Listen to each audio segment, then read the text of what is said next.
kind of fitting that a year ago this gentleman was on this program. I was not a part of the program at the time. So he has graciously joined us here for our fourth or fifth week. I'm already losing track. I believe it's our fourth week of WrestleMania Memories. You're on Spug joining us here for this one. Mace will be back in a little while. Made his WrestleMania debut at a WrestleMania that we've already talked about in the history of WrestleMania. It's a WrestleMania III. He is not one, not two, but a three-time WWF/WWE Tag Team Champion. He's held regional championships all over the globe, and I really mean all over the globe. And, of course, if you're a fan of 80s wrestling, you also knew him for a short stint in the old AWA. He is the one and only Model Rick Martel. We want to first thank you for being here and sending over the Arrogance cologne, which has been sprayed everywhere upon your request. So we are in full arrogance mode for you, and hopefully the odor and ambiance of the show is to your liking. Well, remember, Alan Spug, arrogance is not just a fragrance; it's a way of life. I thought I'd throw that in for you guys. Thank you so much. I'm a fan of wrestling from all eras, and thanks to DVD, WWF in the late 90s, early 2000s had a TV series on called WWE Tough Enough, where they had the young kids and showing them in the house. One of the nights they had one of your former tag partners and road buddies, Pat Patterson, over for dinner. And in the outtakes of the Pat Patterson stuff, they asked him about some legendary ribs or road stories, and Spug May later will ask you about locker room ones. But hopefully this jogs your memory. He starts this story about how when we drove around in the day, we would have guys, we would moon guys, we would throw eggs at cars. It's just, so this really young guy named Rick Martel is traveling with us and doesn't speak almost a lick of English. And I get him to strip down to his underwear and get in the back of a car. And he goes into this story. Does this ring any bells for you at all, having Pat Patterson play ribs on you like this? No, not, well, Pat, played some ribs, but not this one, though. Yeah, he proceeds to go along about that he honks the horn and you were to pop the trunk open and moon someone.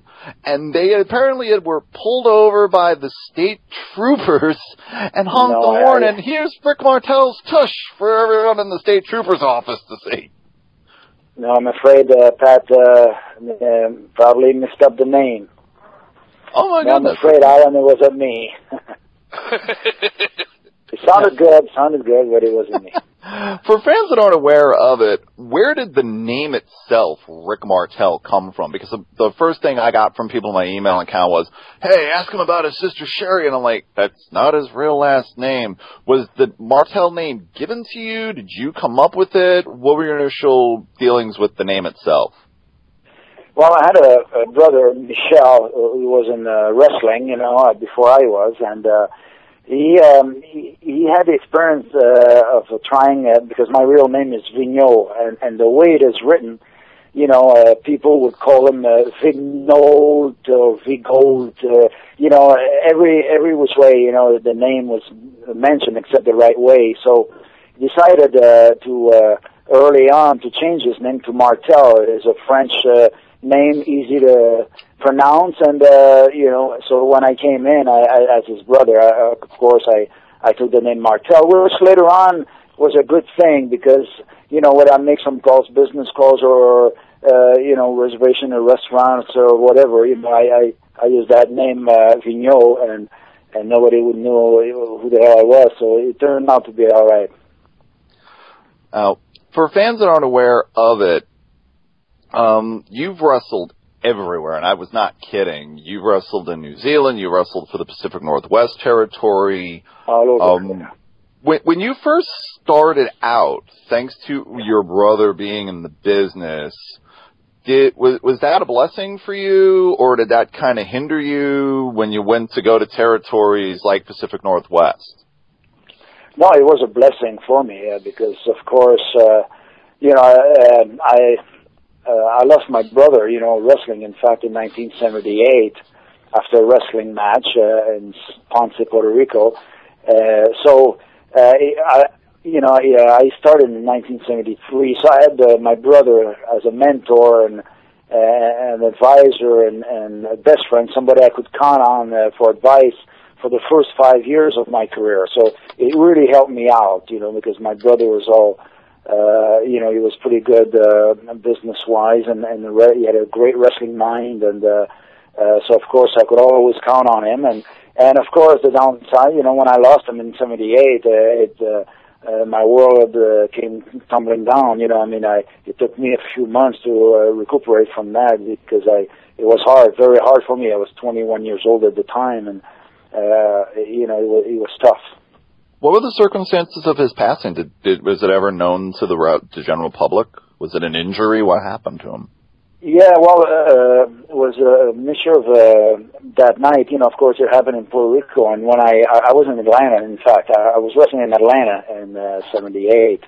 With Tommy Rich and all, and I got a call right in the middle of the night on a Friday night, and saying that my brother had an accident, and I needed to get down to Puerto Rico right away. So I took a flight in the morning, and of course I asked over the phone. I said, "What kind of accident?" And they wouldn't tell me, and finally I demanded it, and then they told me he died. And when I got there, of course, everybody, a lot of speak Spanish, and I couldn't understand a word. And I went to the hospital, and from what I understand, a main artery busted, and I guess he ate it.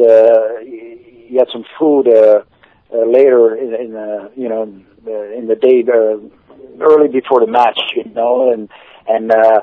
and he was caught in a match where his tag team partner was carried out of the ring, and he had to wrestle two guys at the same time, and he was too much for him, and the artery busted.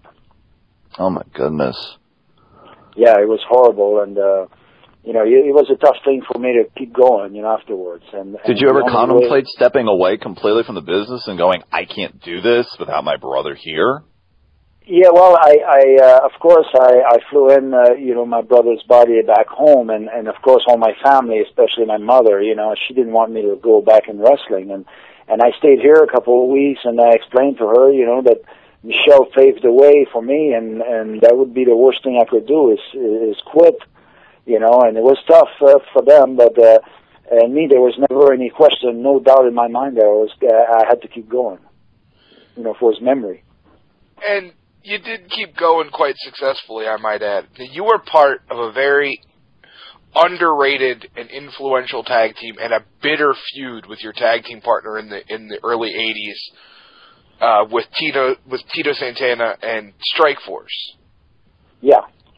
Now, I will honestly say that is probably I was really young, so I've had to go back and watch a lot of it.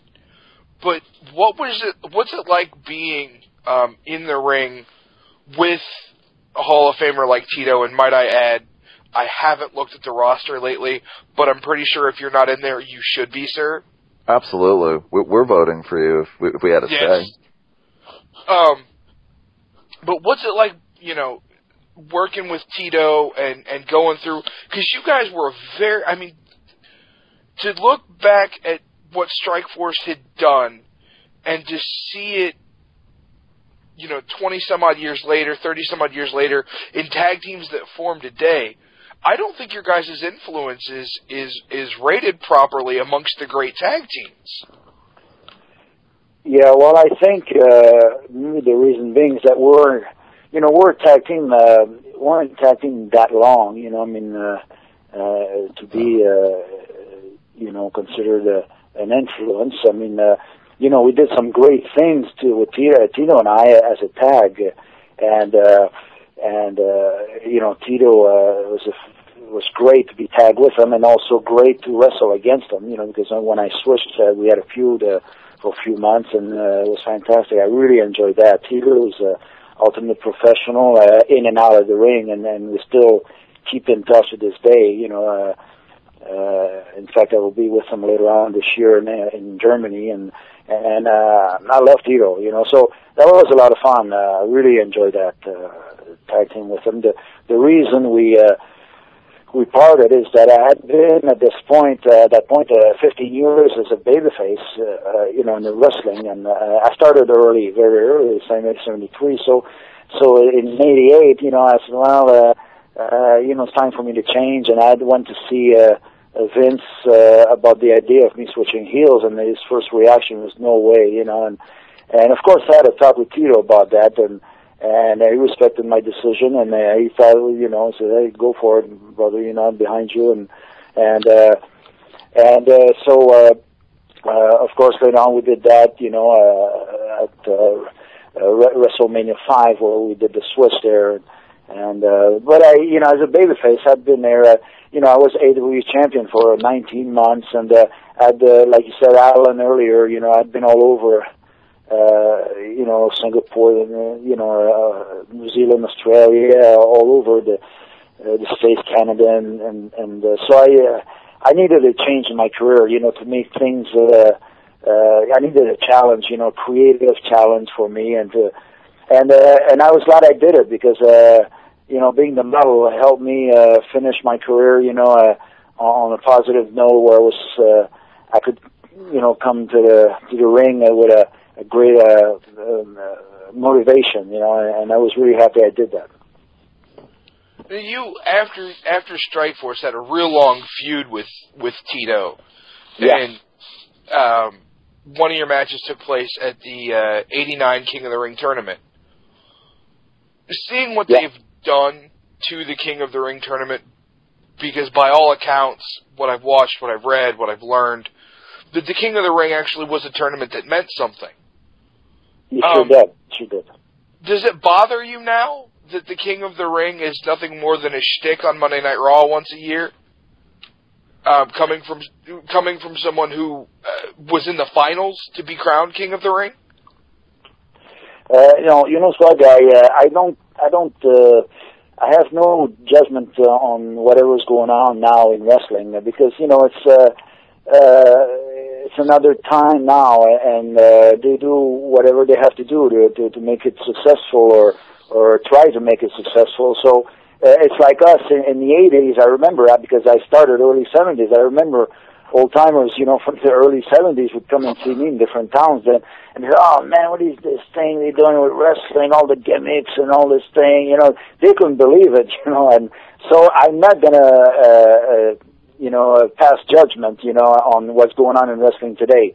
It's just different times and that's it, and of course, you know, I remember, you know, back at WrestleMania III in those years where you only had 4 pay-per-views a year, you know, and to me, you know, it was exciting every time a pay-per-view would come, you know, and all that. Now they have one every month, and I don't know, you know, it works, I guess, and whatever it.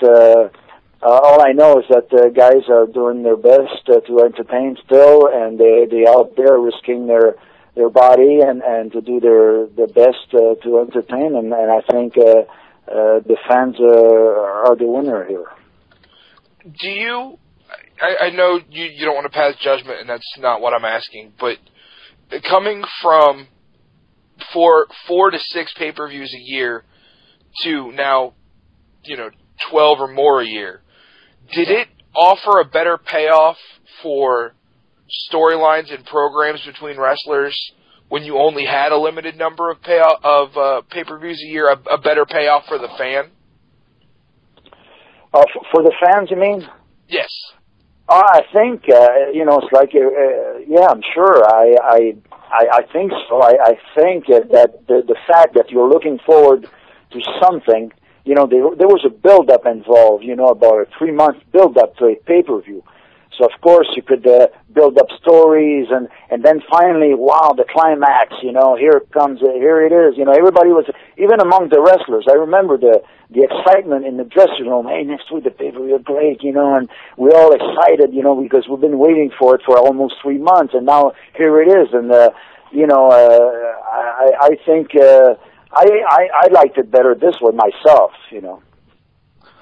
During your stay in the original Worldwide Wrestling Federation, you were under the tutelage of Vince Snr, and then Phil Zacco was there for a little while, Gorilla Monsoon, Arnold Skolin, and then to come back 6, almost 7 years later, it had to be night and day to go from this regional run Vince Sr. and Vince McMahon Jr. as your commentator to come back in '87 when you partnered with Tom Zenk. Did you just walk into this company going, I never would have imagined this 7 years ago when I was here with Tony Gurria to walk into this and 93,000 people in a building? Absolutely, Alan. I mean, big difference, you know, a different world altogether. And I think, you know, me having lived both regime is that, you know, in the early 70s, you had all the regional territories, all the little cliques, you know, and then having gone to WWF, you know, Vince McMahon's empire, you know, I mean, I think, to me, Vince McMahon did a great thing for wrestling. I mean, and for wrestlers, I can tell you that, because in all regional places, you know, guys, I remember guys with their families had to move, you know, from one place to the other, and now, you know, in the 80s with Vince, you know, we could raise our kids or have our families in one place, and we'd take planes ourselves and do the moving around ourselves, and we made much better money also, and so I think it was a great thing that Vince McMahon came around in the wrestling world. But it was very different, you know. It was, you know, television. I remember, you know, the TV program was just one handheld camera and one still camera, and now here you go, you know, you had a big production thing, you know, it was fantastic, the vignettes, you know, and it was all exciting, very exciting, but very demanding also, you know. We used to go like 32 days in a row on TV, and then you had weekends where you'd wrestle Saturday afternoon in Los Angeles, and then rush to the airport, and then wrestle that night in San Francisco. Then the next day, Sunday afternoon, you wrestle in St. Louis. Then get on the plane right away and wrestle in Chicago that night. You know, I mean, your body just was run down. I mean, it was unbelievable. But it was exciting to be part of it, nevertheless. Now, between the WWF stint and your World Wrestling Federation return in '87, you worked for the Minnesota-based Verne Gagne AWA outfit. Yeah. What was the differences in that product? Because at that time, I believe 84 to 80, in the 80s, you had them on in a new channel called ESPN. So there was that. I believe it was on during the afternoon, and to go back to WWF, what was it like to work with Verne Gagne at that point? Because he had the WWF breathing on him, and then you also had the Crockett's rising up too, so the pressure was on with Verne Gagne. Was it a different mindset to work for him and eventually go to WWF? What was the AWA situation like for you, especially someone who was walking into a promotion that had, at the time, I believe, Jumbo Tsuruta was the world champion, and then you had Stan Hansen around for a while, Nick Bockwinkel, a young Kurt Hennig, a very young Scott Hall. What was the AWA experience like for you?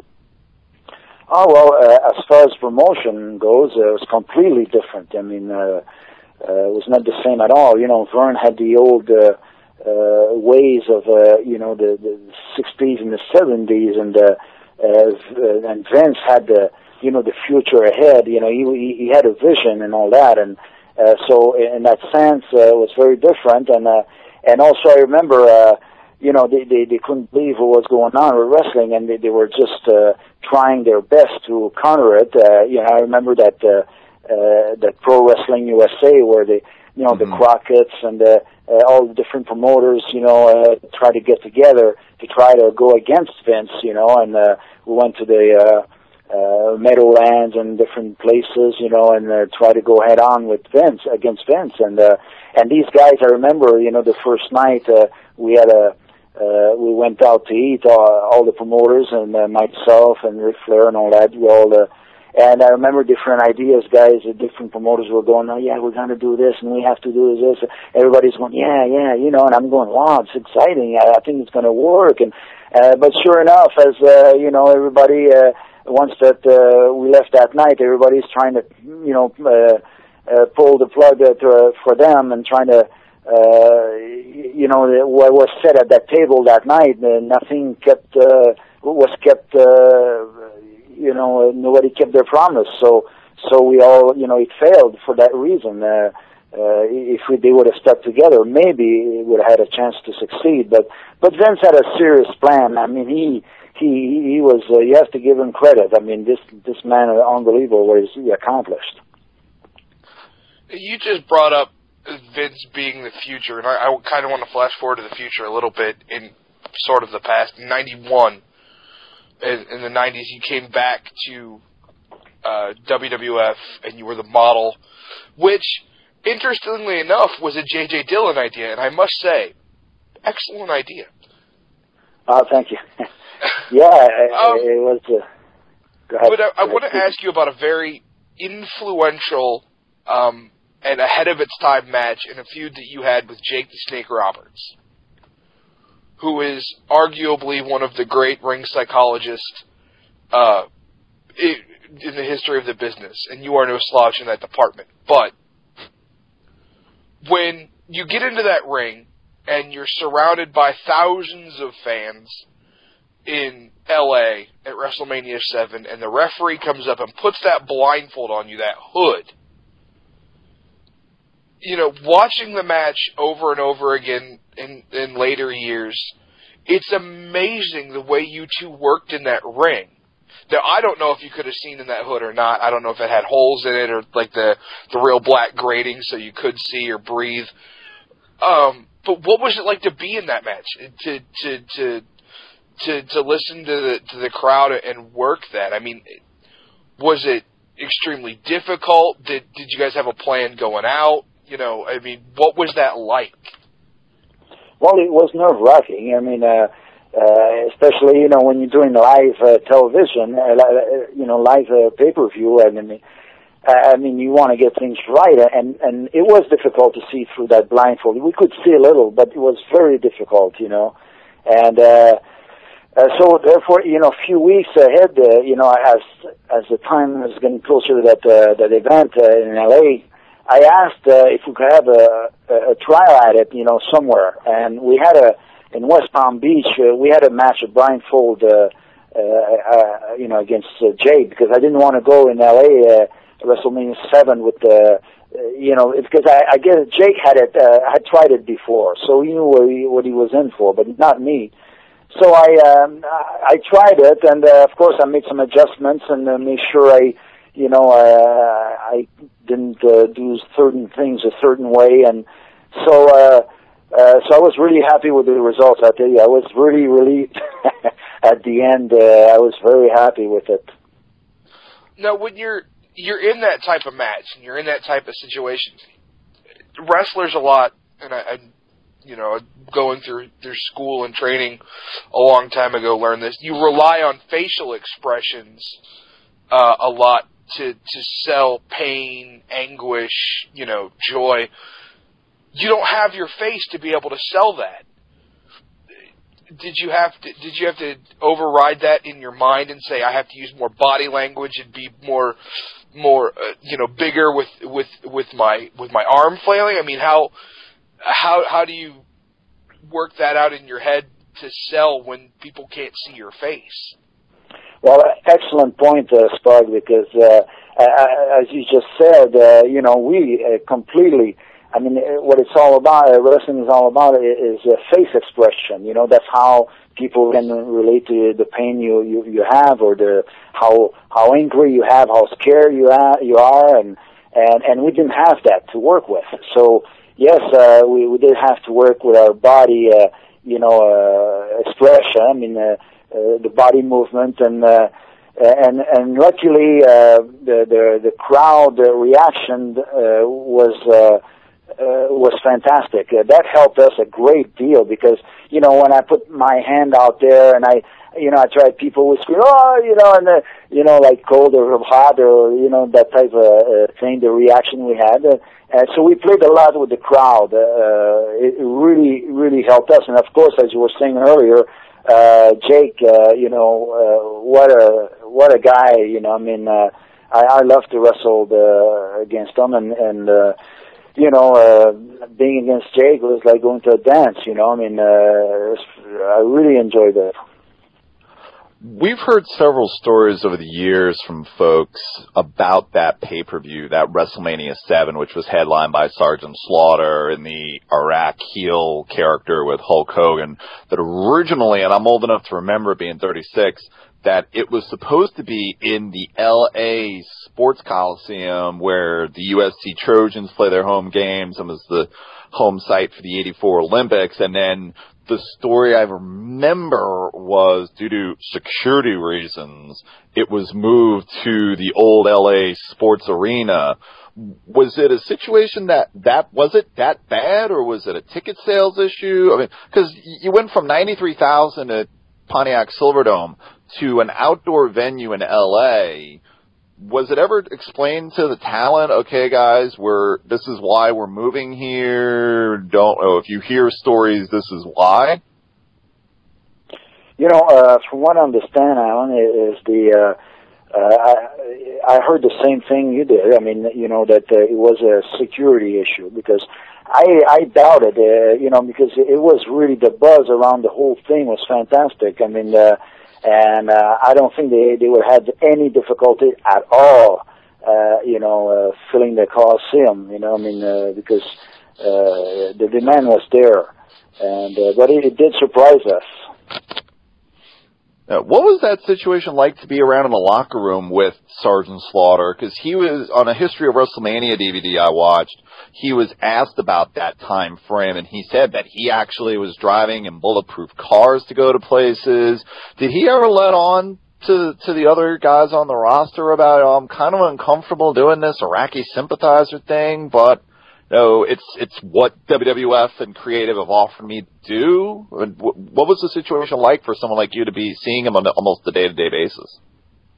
Well, of course, he's a true professional, and he didn't let on, what was going on. But we were well aware that it was a crazy situation, I mean, what was going on. He was like a traitor, it was really, people got really emotional about it, and No, but in the dressing room, he just like because I guess wrestlers are a special kind of breed in this way. I remember in the 70s, we used to wrestle in places, and you'd have riots out there. Guys would be wrestling, people, fighting and everything. Come in the dressing room like nothing happened. Hey, how was your day?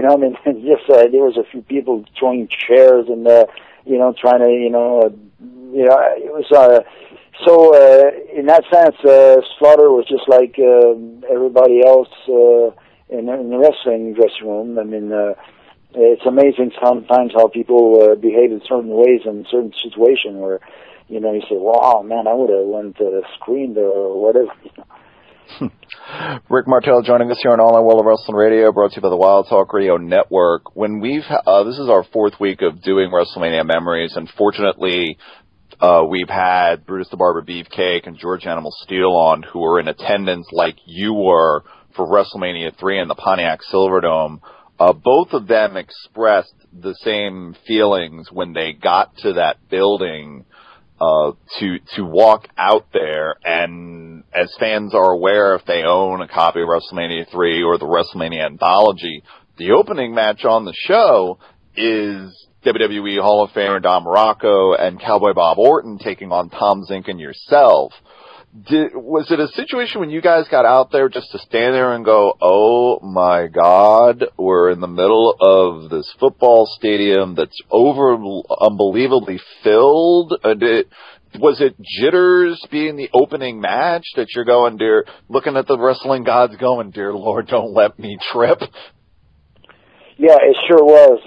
I mean, we were, starting this thing, and we wanted to do it right, and of course, the day before when we got to the building, we had to go there, to make sure we had some meetings before and all that. And I remember we went in the building. There was nobody in it, and we looked at all the chairs and all the seats and said, wow, this is going to be full tomorrow. We couldn't believe it, the size of it. And of course the excitement around this, because you have to go back in those years. In 1987, that was the very first time that wrestling was taken seriously on a national level. Where it was on a Today Show and Good Morning America. They would talk about it, and it was first time where it got national attention, where people went, wow, 93,000 people, and this, the people started talking about it. So there was a big, big buzz about it, and to be part of it was fantastic. The whole thing. And I remember, because I was good friends, very good friend with Andre the Giant, him being a French speaking person, and so am I, and we used to travel together and everything. And then also was very good friends with Hall, because him and I were roommates at the AWA. We shared an apartment, and I was good friends with both of them. And I remember there was this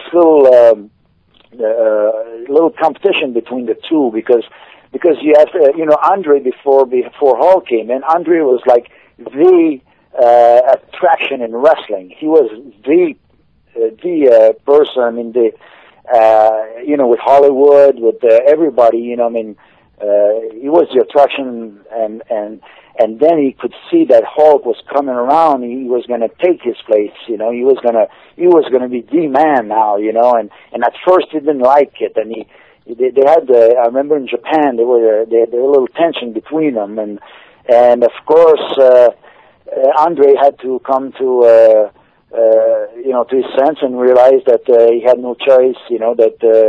That was time, and his time was past, and now it's time to pass on the baton, the flame, and to Hulk. And I remember I went out because instead we had the monitors in the dressing room to watch the matches. And I remember this match, I went outside. I said, I want to see this live. I want to feel the crowd. And I remember I don't know if you guys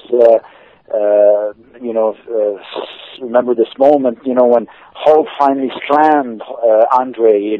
Oh yeah. The crowd, just being there and the reaction. I had goosebumps, it was like, wow, what a moment, and it was great. So the whole thing was really, really something. Yeah, during that era, it was, as you said, it was a ruckus era for travel and whatnot, but it also was the advent of merchandising for you and the rest of the WWF, as it was called at that time, talent. The Iron Sheik, in an interview he did with our friend Sean Oliver at Kayfabe Commentaries, talked about the first couple royalty checks he received. What was your initial impression when you were told, okay, Rick, we're going to make dolls, action figures, out of you, out of Tom and Tito, and we're going to have ice cream bars and Hulk Hogan Rock and Wrestling cartoon? Was that something you would have never imagined when you first started in this industry, to go, hey, look at that, I'm an action figure, that's cool?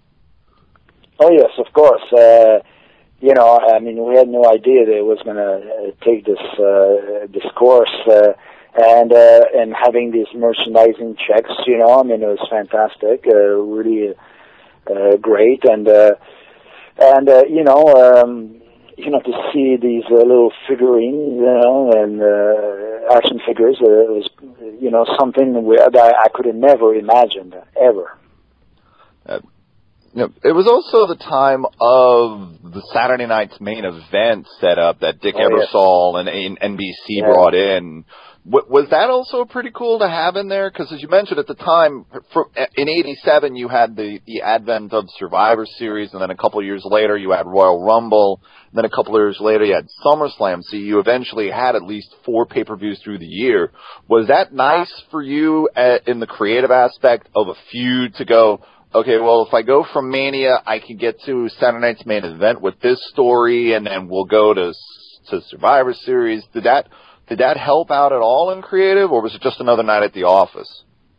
No, it definitely helped because it was really a great thing to happen in your storyline because it added another dimension, another live night, especially with the Saturday Night Live camera, production around it with Dick Ebersol and all that. And it made it very, very exciting, the whole thing. And that's where, we could tell, hey, look, it's really catching on. I mean, if they're doing this. And it gave us, a little shot in the arm in the angle we were working at the time to make it even more out there. For a short while, you were managed by Slick, and then the decision was made either by creative or by yourself to go on your own. But in that era, there was so much amazing managerial talent from Bobby Heenan and Mr. Fuji. Jimmy Hart was there. If you had your choice of that roster of managers, who would have been perfect for the model character? Or would it have been someone, or to have a female there to be like your Moolah was back in the day when she did the Jungle Girl, or have Jeeves for Gorgeous George spray in the ring? Which would have worked best for the model character? Well, it's hard to say. Of course,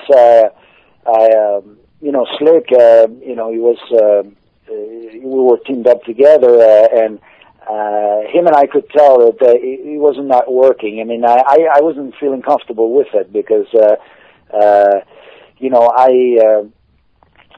the interviews, he would say things, and then I'd come. We didn't see eye to eye on things, and so I asked Vince, to make the change, and I liked it this way with no managers, because I have an idea of how to create the model gimmick, and so I like it better this way. And if just for conversation's sake, I mean, just to see what kind of manager would have been the best for that gimmick, I think it's hard to say, but maybe Bobby Heenan, of course, because I like this guy so much, and I would have loved to work with him because I thought he was a genius. This guy, I remember in AWA days, I worked a lot against him and Nick Bockwinkel, and I seen him operate as a manager, and this guy always entertained me. What a guy, So having him as a manager would have been an honor for me. I don't know if it would have been better for the model gimmick. I'm not sure, but when I think of it, I'm glad I did it this way. If we can take fans behind the creative thing here, I just want to get this in real quick. You're given this idea by Vince, J.J. Dillon, okay, you're going to be the model. How much creative freedom were you given? Was arrogance and the perfume thing already in place by JJ? How much is Rick Martel told, okay, you're the model, run with it? Or were there other creative people like Pat Patterson or Girl Monsoon or whoever may be in the office guiding you? No, I mean, everything was, the only thing they gave me was the name, the model. And that's it, especially in those days where, things were very, very busy for everybody, so, and and I remember I came up, arrogance and everything, I mean. So when I came, I talked to Vince about all the ideas, the run, when you walk, like the models, they walk on the modeling, the catwalk thing? Yeah, the catwalk. Okay, thanks for... So I mentioned all these things. Vince, right away, I mean, they were... Any ideas I had was already... Right away was, yes, sure, let's do it. He gave me the green light on everything, so they were great. They were really nice to me for that. So I really... I had a lot of room, to do a lot of things, and they really helped me create that. But as far as the help along, different things I did it on my own. I look for ideas, ask other people and stuff. But I'm glad that Vince really, gave me a leeway on that. Now I have a two-part question. You have a tremendous acumen for many things. Technical wrestling, you were very athletic, obviously with the model gimmick, and you sold it perfectly. If you were to have a school or be a guest trainer anywhere, what would your one piece of advice for succeeding in the wrestling industry be to a class of trainees? Well, it's hard to say that in a word or two.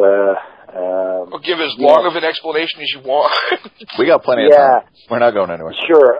Well, of course, intensity. I mean, there's never, you can't replace intensity. I mean, in whatever you do, and as we talked about earlier, facial expression and being that. In that mode, intensity mode, where you're so intense that the people in the ringside, they can feel it, and the people behind them, and so on until you've reached way up there, So I think people they take things sometimes take it easy, and I'm talking about every single move that you do, I mean, that's important. Every single hose that you apply, you have to have that intensity and all that. And that I think if the one advice I would give, that would be this one. Now, the second part to it, when all is said and done, and I know you're retired, but if you get into a Hall of Fame, be it WWE or the Pro Wrestling Hall of Fame in New York, what would you want your wrestling obituary, speech, whatever you want to call it, what is the one thing you would want everybody to remember about Rick the Model Martel? Well, it's simple, I went on there and gave it my all, I mean, all. I never held back, whether it was in front of 200 people or 20,000 people or 60,000 people. I always wrestled the same way, and that's what I always worked my butt off in there, and I never I was never a glory happy. I mean, a glory hound. I mean, it was what was the best for the fans.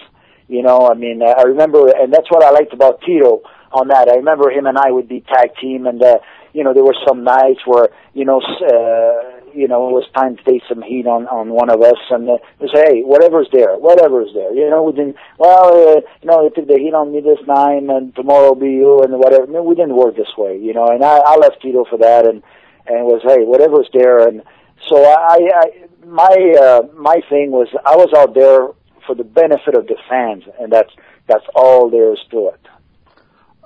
Got an email question at radio@alliworldofwrestling.com from Levon Nabel of Nashville. Wanted to know, during your model era of the early 90s, Shawn Michaels had left the Rockers and gone solo as well.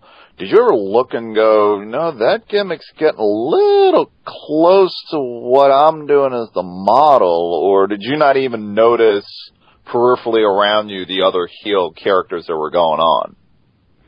No, I could tell, that his gimmick was, getting a few similarities to mine, but I liked Shawn, and I remember, the AWA days, when I was there, he was there, I liked him, and I remember, in fact, when he first turned heel, he came and asked me if he could travel with me, and, so we could talk about, he could pick my brain a little bit about, being a heel and stuff, and we had discussions about how to do things, and no, it was very good, that the whole thing was very positive, and in fact, I remember when we had our first match in SummerSlam, that was his first big match, as a heel, and I remember he came and thanked me, in the dress room, and he said, "I really appreciate it, as my first big match, and you're really great," and he thanked me, and no, I had a really good relationship with Shawn, one of respect, mutual respect. Now, that event you mentioned was in London, England. On the same card, you had later on in the night the British Bulldog, Davey Boy Smith, and Bret Hart, which many regard as one of the better Intercontinental title matches ever. Would you have liked to have seen yourself move into the Intercontinental title picture earlier than you did? Because you didn't get involved in IC really heavy duty till October of '93, when Shawn had left for whatever reasons, be it the steroid issue, not steroid issue, and you and Razor Ramon, Scott Hall had your issues over the Intercontinental title. Were you ever one of those people that was going, oh, why am I not getting title things, or were titles just peripheral to you, that as long as I'm going out there and having good matches and entertaining and the money's coming in, I'm fine, I don't need a title push? No, you see, I had titles. I mean, I wasn't looking for titles. I mean, if you've seen my bio, I had titles, since 1974. I mean, I held titles everywhere I went, and I'd been a world champion, AW world champion for 19 months, and I was way beyond titles. I mean, I was out there, doing my best, and also at the time, I had my eyes on other ventures, in business. Also, I was involved, in the business that I'm in now, and I started my business at that time, and so, no, I was perfectly happy with what was going on. No, I have a non-wrestling question for you. You just brought up your business, and you are in the real estate market. Was that important to you to have something to fall back on after wrestling? To have the plan? I mean, you obviously knew that wrestling wasn't going to be there for you forever. But how did that start? Did it start at a young age in the business of, I need to have some other venture to get into when this is said and done? Or was it a spur-of-the-moment type thing? No, it wasn't a spur-of-the-moment type thing. I was in Oregon. I was there with Roddy Piper. Him and I were tag team there, and we were roommates. And I remember there was a guy that was there in the territory at that time in 1980. A guy which I had a lot of respect for. He used to be a WWF world champion. His name was Stan Stasiak. Oh yes, Stan the Man, that's right. Stan the Man, and the Heart Punch, So, and this guy, man, I remember in his days, in his heyday, in the 70s in New York, and with Bruno and Pedro and Morales and all that, I was wow, And now in 1980, he was a refereeing. He was down to being a referee. And I remember the promoters brother there, Don Owen, his brother Elton Owen. He was really a slob and a drunk, you know, and he used to promote a few towns around there, you know. And I remember he used to abuse him verbally in front of everybody, you know, and Stan was just stay there and take it, you know. He had no choice because he needed the job, you know. And right there and then I said, oh man, holy shit. I said, never to me, never. And I swore that day, I said, I'm going to do what I have to do to make sure that this never happens to me. And I kept, he always stayed in the back of my mind, you know, that I would make sure that I would secure my my retirement after wrestling, where I didn't have to come back and beg, you know, and on my knees, you know, for a job or whatever, you know, and you know, it cost me a little as far as professionally, because I know that my last couple of years in the wrestling wasn't as great as I would have liked to be. Because, you know, to be a top wrestler, you have to be 100% wrestler.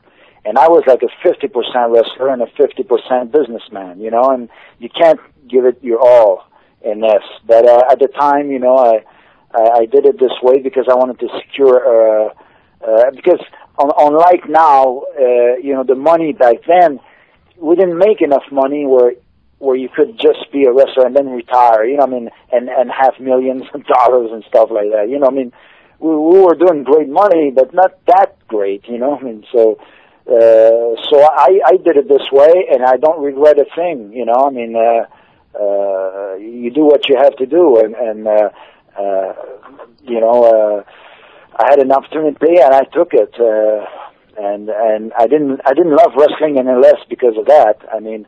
And I worked hard every night, you know, I wrestled Tatanka, and I remember, you know, it was hard for my pride, you know, I mean, you know, just to be, where I was, you know, I had been world champion and stuff, and all of a sudden I was like, you know, I remember they asked me, you know, to be like a teacher, you know, for Tatanka and stuff, and, you know, I had to swallow my pride, but I did, and I don't regret a thing. You know, and by the way, you know, Tatanka, I think is, I really enjoyed wrestling him, and but I, you know, now that I'm, you know, I've been out of wrestling since '98. That's why I made a comeback in '98, in fact, with WCW, because. You know, I wanted to go back into wrestling, because by then my business was doing great, fantastic. I had some good people in charge of things, and I could go back into wrestling being 100% into it, you know, and I did go back at WCW, and I came back in great shape, you know, the shape I wanted to be in, and unfortunately I was 42 years old, you know, and I'd been 25 years in wrestling. My body could feel it, but I was happy that I did do it the way I wanted to do it. Now you, just real quick, do you have your AWA World Championship hanging in your office? Because I totally would. No, in fact, if I'm in my office right now, and you would know I was a wrestler in my past. There's nothing in my office that has to do with wrestling. I totally would have my AWA title if I had won it hanging in the office. That's just me, though. Yeah, but well, I have a little gym at home, and in that little gym, I only have one thing. There's a big poster of. It was like a dream tournament, you know. The Pro Wrestling Illustrated had done that, and it's a big poster of me as AWA World Champion, Ric Flair as the NWA World Champion, and Hulk as the WWF Champion. Oh, and wow. The three of us are right there beside each other with our belts. It's a really beautiful color poster. I mean, poster color, and it's really nice. And I have that in my gym. That's cool. That is pretty cool. I need to go find that issue now. Yeah, when you were doing, let me just jump in real quick for a second. While you're training for real estate and whatnot, and you're working for WWF at the time, are any of the talent coming up to you going, you know, I'm really looking to settle down somewhere. Can you help me out? Yeah. Well, you know what I did? just to let you know exactly what I do. I don't sell or buy real estate. I bought some real estate back then, commercial real estate and residential real estate. Now I manage that. That's what I do. I'm not like a realtor. I just manage the real estate that I have, I remember I had some talks about a few guys about it, but nobody ever talked about it seriously. Other than Tony Gurria, who was my partner in 1980, we always talked real estate, him and I. When you went to them, go ahead. I had my microphone muted. I started the question. I'm sorry. Go ahead. You had your hips replaced in 2004. Yeah. Are you doing better with that? I mean, I'm probably going to end up having my rotator cuff operated on, but was that a long process to come back from? Did you have to learn how to do the model walk again and everything?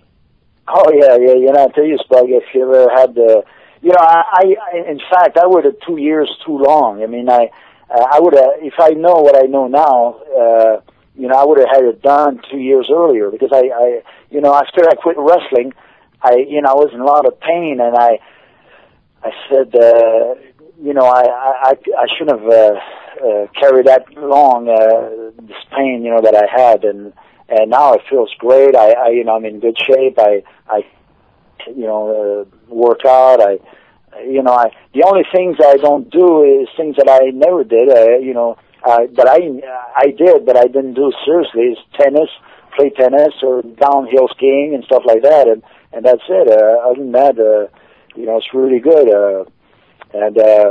But when I was a really young, like I was like 14 years old, I used to do a lot of powerlifting and heavy powerlifting, like squatting and squats especially, and from what I was told, I think I started. I was too early, to do this kind of lifting for my body, and the cartilage and stuff really took a toll. And of course, after 25 years of wrestling, the way I did it, it was tough. But nevertheless, I'm really happy the way things are now, physically.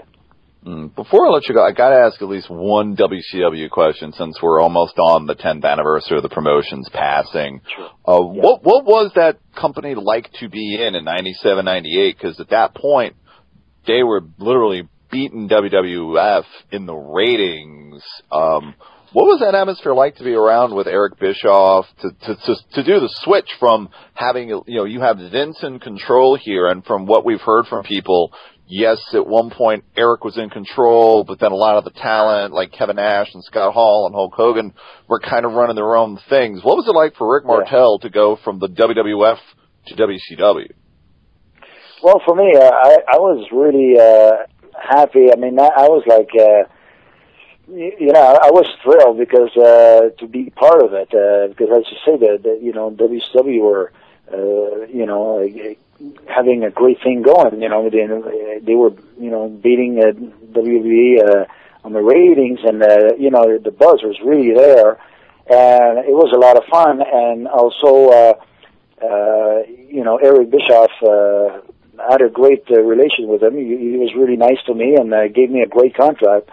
In fact, it was my best contract I've had, and so I was really happy to be there. And on top of it, I wasn't really looking to get a position. I was just there to, like I said earlier, make a return, and it was, for my pleasure, and I was really enjoying it. For fans that aren't aware of it, you can actually go to, and make sure I get the address right, because if I don't, I may get arrogant sprayed in my face. rickthemodelmartel.com, all one word, no spaces. If you want to ask your own questions that we didn't get asked to him, there's photos there, there's kinds of stories there. Thank you so much for taking time out to be with us here tonight. We are real appreciative. Well, Spug and Alan, I really enjoyed doing this interview with you, and it was a pleasure to talk about time, and you know, I know WrestleMania will be in Atlanta this year, and I think it's great because Atlanta is very deserving of this because, you know, Atlanta has always been a fantastic town, wrestling town. You know, I was there in my first time in 1975. You know, I was tag team champion with Wrestling 2, Mr. Wrestling 2, and after that, you know, with Tommy Rich in '78. So I know what wrestling means for Atlanta, and I think it's just it's very deserving that Atlanta has WrestleMania. That's wonderful. Coming up after the break, we will get